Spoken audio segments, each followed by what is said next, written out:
તમારા ફાધરને શું તકલીફ હતી? એને કેન્સર હતું. કેટલા સમય?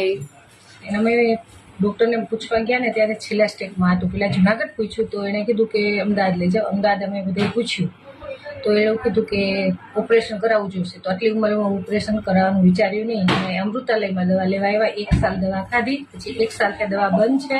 અત્યારે કમ્પ્લીટ છે, ચાલતા પડતા બધું વ્યવસ્થિત છે. બરાબર. તમારા ફાધરની એજ કેટલી છે? 90 વર્ષ છે. મેડિકલે તમને સર્જરીનું સજેસ્ટ કર્યું? સર્જરી. પછી તમે એ નહીં કરાવ્યું? કશું જ નહીં, સર્જરી નહીં, કિમો રેડિયેશન કશું જ નહીં, સીધા અહીંયા જ આવ્યા. અને અમારી દવા કેટલા સમય લીધી તમે?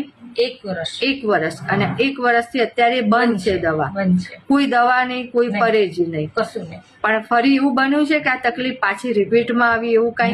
કશું નહીં. અત્યારે એમને કમ્પ્લીટ છે. હરતા ફરતા બધું છે. જમવામાં બધું જ જ જમ્યા છે.